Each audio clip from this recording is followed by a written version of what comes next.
Hello, everyone, and welcome to this week's episode of Recovery Talk. So, this week I want to discuss something, and that is intuitive eating versus something I call intuitive restriction. Essentially, I want to discuss the difference between actually eating freely and intuitively versus thinking you are eating intuitively, but you're actually just intuitively restricting and engaging in restricted behaviors, but labeling it intuitive. And this is a trap that so many people with eating disorders and then eating disorder recovery fall into, right?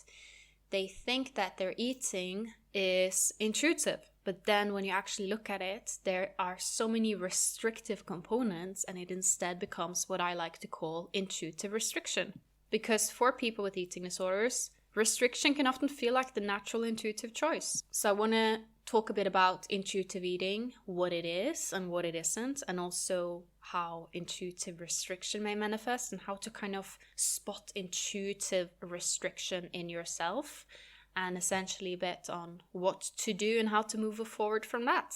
I have done an episode quite a while ago on intuitive eating, and essentially intuitive eating and eating disorder recovery, and is it too soon? When should you start eating intuitive? I did an episode where I spoke a bit about that. So some of this will be some things that I already discussed in that episode, but it's been a while and I want to discuss a bit more about intuitive restriction per se as a concept. So that's why I thought it could be helpful to make another episode on this. Intuitive eating is something that there are so many misunderstandings around, and there's so many diet culture co-options of intuitive eating. I see it time and time and again where I see someone be like, I'm an intuitive eating and weight loss coach. And it's like, what? No, that's not how it works. Yes, intuitive eating will, for some people, could be that could create weight loss in them. And for some people, it could create weight gain in them. And for some people, it could create no changes in weight whatsoever. It all depends on what your natural set point is and where your body wants to be.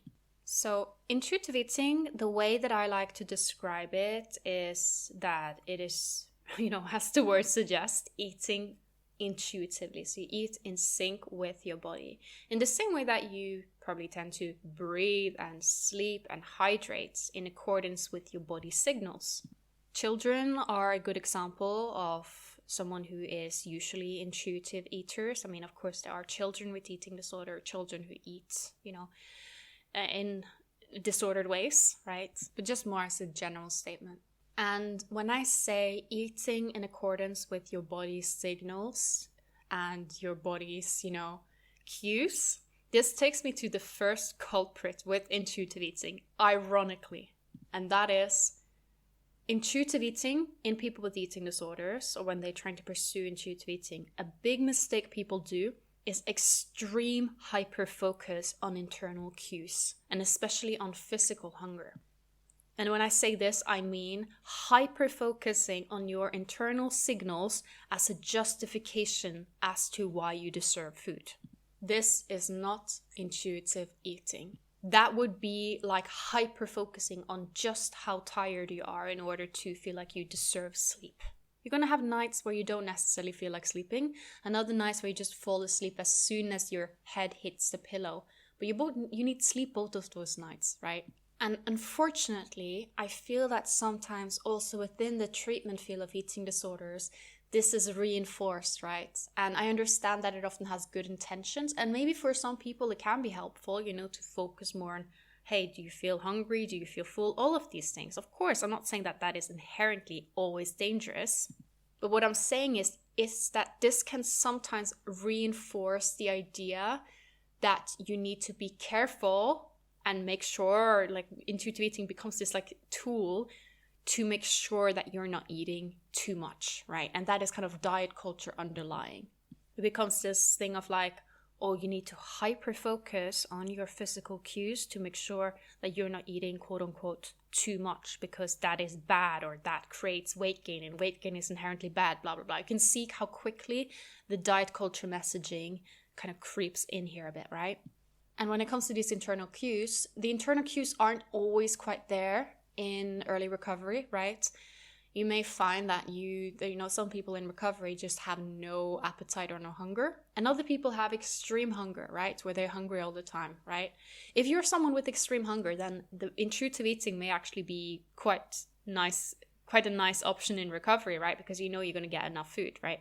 But if you are someone who notice that you have a loss of appetite, or that you notice your eating disorder is constantly interfering with your hunger fullness cues to the point where it makes you restrictive, then intuitive eating may not be your best bet. You may have to instead eat a bit mechanically. A lot of times people with eating disorders, they are scared of intuitive eating because they're scared that they will eat too much, and they may use the fact that they have, let's say, extreme hunger or just an increased appetite as a reason as to why intuitive eating don't work for them, because, intuitive eating leads to quote-unquote overeating. But chances are that so-called overeating is literally just your body being like, hey, we need more food. We need to get out of this scarcity mindset. And that is why I think so-called overeating recovery is not this big bad wolf that you should try and get away from. Instead, it is literally just, it's part of recovery that you are going to have days where you are eating everything in sight. And that's completely okay. It is part of the process and it will end. When I work with clients and working with intuitive eating with them, my concern is never, I'm scared that intuitive eating will take you to eating quote-unquote too much, or that you cannot trust your hunger fullness cues because they take you to eating too much. Because they don't. But if you have a restrictive eating disorder, they can very quickly take you to eating too little. Again, remember, there is no such thing as too much food in eating disorder recovery. But there is such a thing as too little. And I feel like sometimes in intuitive eating spaces, they frame it as eating quote-unquote too much is like this big danger that you need to always be wary around. And I feel like that is quite counterproductive for eating disorder recovery. Because essentially that is fearing exactly what the eating disorder fears. And we know that that's not necessarily the way to recovery. It's kind of like if you're scared of dogs, being like, you need to be careful so you don't get too obsessed with dogs. It's not necessarily a helpful framework, right? Because being too obsessed with dogs is not your problem. That's not your problem. And equally, as much as the eating disorder will try and convince you that your problem is the overeating, right? That is the big bad wolf that we need to conquer. Essentially, the overeating, if it started during or after a period of restriction, or if it's worsened by restriction, then chances are that's not necessarily the big bad wolf, but rather just a symptom. What is it a symptom of? Underlying restriction. So yeah, this is a common trap with intuitive eating amongst people with eating disorders, is that it instead becomes this justification to deserve food, if you can sense certain internal cues. But the truth is, eating is not always fully intuitive, right? That is just how it is, and that's completely okay. You will have times where you just grab something on the go. You will have times where you just have something more than maybe you were hungry for just because it tasted so good. This hyper-focus that it must be perfect, that it must, perfectly fit your hunger cues, that everything must be perfect. Again, it's the food perfectionism mindset. And often that perfectionism mindset is from a scarcity mindset that says that food is a scarce resource, therefore it must be perfect to be worth it. And that is often the underlying thing when it comes to intuitive restriction. Like there is this underlying scarcity mindset and this underlying fear of eating quote-unquote too much. And this over-focus on internal cues. I would, instead of saying that intuitive eating is necessarily just about eating when you're hungry, stopping when you're full, I would say that it's important to also be a bit curious about, okay, what is fullness to you, right? Because very often people with eating disorders, they will think fullness is, for example, feeling like you have food in your stomach or feeling anxious. These things get confused as fullness. And there are going to be times where maybe you're at a restaurant, you ordered something and you're feeling quite full, but you just finished a meal because you're at a restaurant and you have the food in front of you, right? This is completely okay. I would argue that this is part of a free intuitive eating. And if this is being discouraged, I think that's a little bit alarming because it kind of says that you need to be careful not to eat quote unquote too much. So I would argue that when it comes to something like hunger, physical hunger, that is just one out of many indicators that you need to eat, right? But you may also notice that your cues may be more mental, right? It could be through food obsession. It could be about thoughts on food, thoughts about food. hunger may not always manifest itself as a growling stomach. And I would argue that when your stomach is growling, you're probably gone too long. I very rarely have a growling stomach. If I have a growling stomach, I know that it's been way too long since I ate. I don't wait until my stomach is growling to eat. Again, that's waiting too long. I'll just eat whenever I think about food. There are also going to be times where, for example, in the morning when maybe I'm going somewhere and I just need to grab something beforehand. I'm not necessarily hungry. I don't necessarily think about it. I just know that, yes, it's an appropriate time to eat right now. That is also okay. That can also be intuitive eating. So when talking about hungerfulness, think of it more as a drive to eat, but also be curious, what is preventing this drive from fully manifesting, right? Anxiety is not fullness, but it can maybe manifest itself that way. Your brain feels like, oh, you should be full now. So then you're mentally not feeling the drive to eat anymore, when actually you still needed more food, right? So due to all of these factors, I tend to recommend people pursuing intuitive eating in recovery to just be a bit mindful so that restriction don't creep in. And also in recovery, you may find that the amount of food that you will your intuitive cues will take you to may not be enough for full mental and physical recovery. Having to force feed yourself in recovery and eat way more than you actually feel like, it's kind of part of the process. And you may have a period of time in recovery, especially when like extreme hunger hits and everything is fun and exciting, or you're feeling quite consistently hungry, right? That is all fun and games, but there may also be a time, especially if you fully give into extreme hunger and give into the mental hunger, where these things kind of loses its appeal and you get a bit tired of food. And then you're kind of like, okay, why should I eat now, right? Because you've gotten so used to only eating when it's fun, and then suddenly food is not so fun anymore. That doesn't mean that you should stop eating, right? In the phases of recovery where food is fun and exciting and you just really feel excited for every meal, that's cool. Enjoy that. But there also may come to a point where you get a bit tired and it's just kind of, it doesn't hit the same anymore. That does not mean that you don't need to eat anymore or that you should severely cut down on your intake, right? So another trap that people fall into with intuitive eating that kind of makes it intuitive restriction is thinking that it is a way to avoid eating certain foods. So, for example, you often hear this narrative around foods that if you allow yourself to eat all foods, you will crave all foods. And yes, that is completely true. But that does not mean that intuitive eating is this safety mechanism to make sure that you're not eating chocolate every day. It is not something that is meant to make you only eat foods you consider quote-unquote healthy, right? Intuitive eating should include a bit of everything, right? And also chances are in recovery, there's going to be a time where you don't want to touch a vegetable. That is completely fine.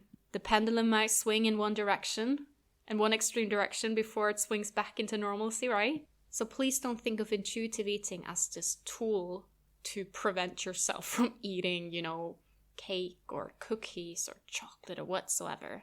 Yes, it is true that with time intuitive eating, you will have days where you crave a cookie and other days you crave an apple. That is part of it, right? But equally, again, it is not something we do to prevent you from eating certain foods.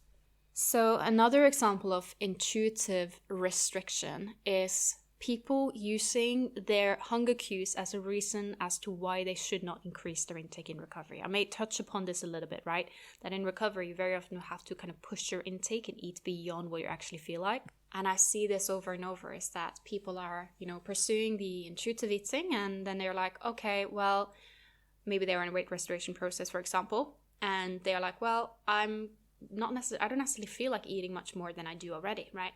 And actually for them, they know that, the healthy part of them know that in order for them to reach the full recovery, they need to push their intake. They may need to push their weight into a healthier range, right? And they know that eating just intuitively what they feel like doesn't necessarily take them there. There is a biological explanation as to why this can happen. So essentially in eating disorder recovery, sometimes the certain hormones regulating hunger and fullness actually normalize prematurely, right? And that means that essentially you may not feel hungry for as much food as you need, right? And this can be confusing because you also, of course, have extreme hunger where you feel like eating the entire kitchen, right? But I also want to remind you that extreme hunger may be something that comes and goes a bit, right? You might have days where you don't have that same level of appetite. Or you may have extreme hunger every single day throughout your recovery. And if so, you know what? Intuitive eating may be quite easy and effortless for you then. But here's another one, and this also goes for people with extreme hunger. One way that intuitive restriction can kind of manifest as well, and also this can also happen to people with extreme hunger, is not feeling hungry except, for example, at night, right? I have made an episode about this in the past, saving up calories for night and how this can often be subconscious behavior. So imagine, for example, someone being like, okay, I'm going to eat intuitively in recovery. And then they are experiencing extreme hunger, and they may experience it at night, and they have a feast, and then they wake up the next day and they are feeling so full because they ate a lot the night before, right? This does not happen to everyone. Some people actually find that the day after extreme hunger, they feel more hungry the next day, right? Metabolism sped up and they're just like, okay, yeah, more of this, right? But there may be people who wake up the day after a feast and they're like, oh, I don't really feel like having breakfast right now. And then they're thinking, well, #intuitive eating, that means that I should just not have that breakfast, right?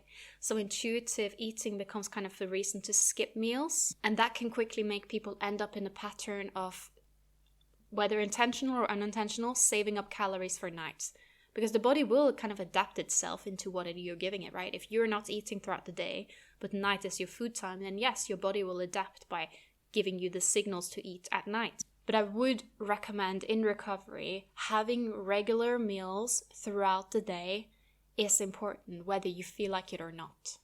Yes, there are people who skip breakfast and are fine, but I would argue that in eating disorder recovery, the rules are a little bit different around meal skipping, right? It's a behavior that you should be quite careful around. I always recommend having regular meals. This does not mean that you need to be hyper-focused on a specific time or having the perfect, the perfect system of what you eat when. I'm not saying you should hyper-focus on these things, but at least making sure that you're not going too long without having a substantial meal, and that if there is long between meals, you have a snack. We also know that with eating disorders, sometimes restriction can foster more restriction, right?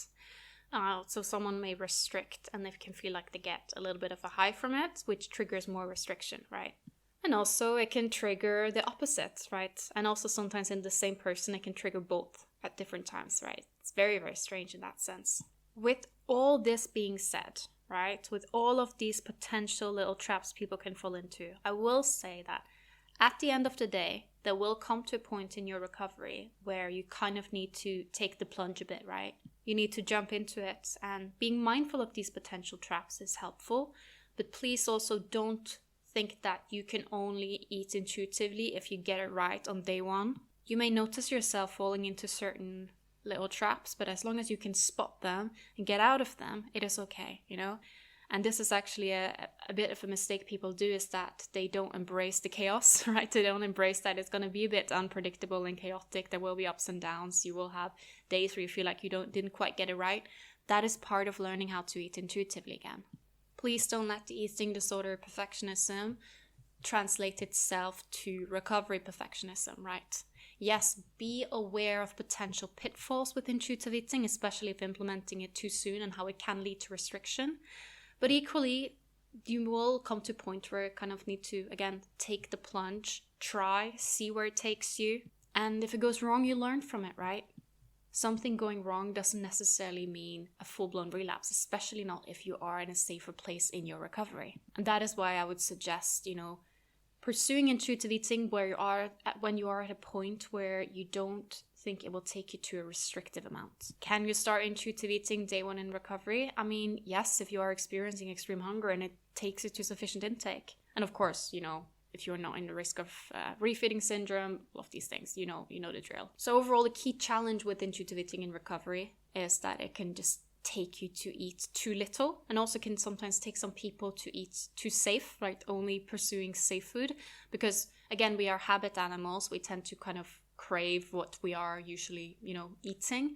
Of course, we will also tend to crave what we forbid ourselves from, right? Again, these two differences, these two paradoxes or opposites can exist at the same time. But equally, if you're having oatmeal every morning, you get into a habit of naturally just being like, oh yeah, oatmeal, my morning food, right?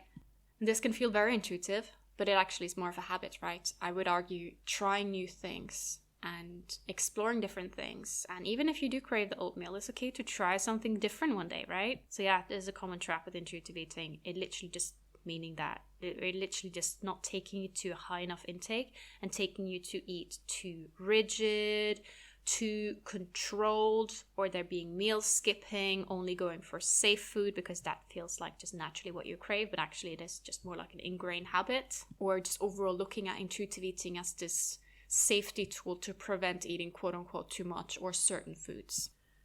Equally, if you find that intuitive eating as a concept in recovery is actually very, very helpful for you, you find that it does take you to a sufficient intake, especially if you're going through extreme hunger, and not doing intuitive eating would almost become quite restrictive, right?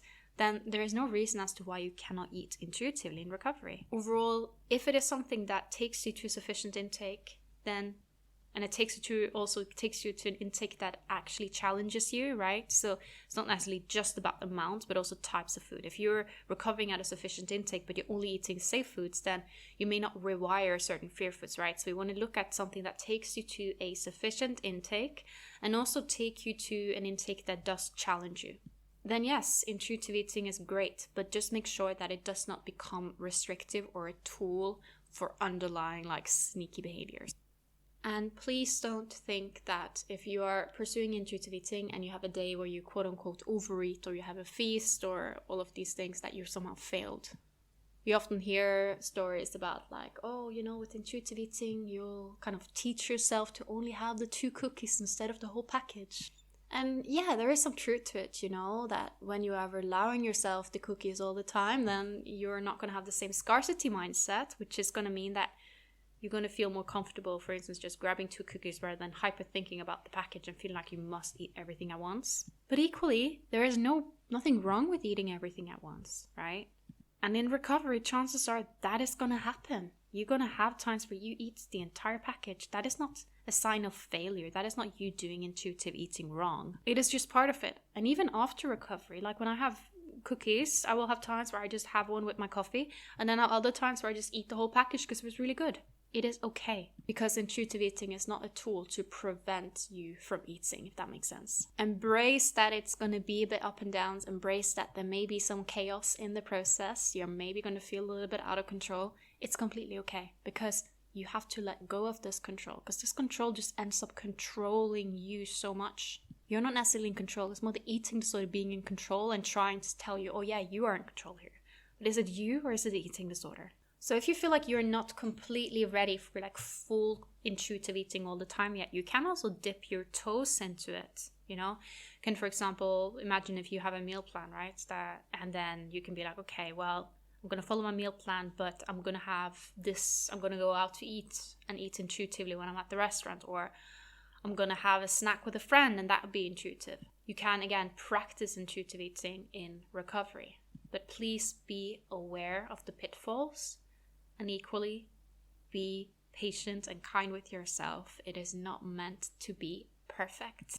And you are not failing for eating the entire pack of cookie, okay? Chances are, in order to get to the point where you're having the 2 cookies and don't think about cookies anymore, you probably will have to eat the whole package a few times before you get to that point, right? Intuitive eating is, after all, a practical exercise rather than a thought experiment, right? It's an act of doing, not an act of thinking of doing. Okay guys, I hope you enjoyed this episode on intuitive eating versus intuitive restriction. I have a lot more to say about this. This was just some, key takeaways from some things I see coming up over and over that I thought could maybe be helpful to offer some perspective on, because I feel like intuitive eating in eating disorder recovery and just intuitive eating as a concept is so often misunderstood, and it's become so co-opted. So many things that are great, is being co-opted by diet culture, and I really don't like it. I see it with intuitive eating, where you hear things such as intuitive eating for weight loss, right? And you see it with, self-acceptance, self-care, body positivity. These things get co-opted by diet culture, because it becomes popular terms. It becomes a way then to sell and kind of trick you into being like, oh, this is not, as we're not like the normal diet culture. We're like the good diet culture, right?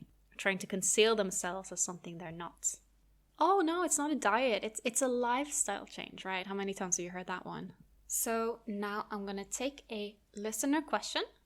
So essentially, the person here is asking if I have any advice for scarcity mindsets around money and just resources, scarcity around resources. So for example, fear around throwing away foods or spending money on yourself on something nice. And the person is mentioning a lot of other behaviors that are very good examples of this. And this is a topic that just fascinates me, right?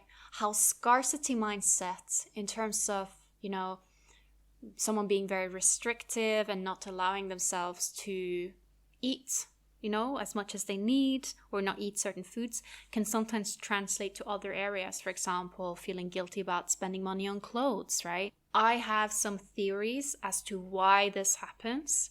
And I don't feel like I can answer this very well in just a listener question because it is a topic that would deserve its own episode.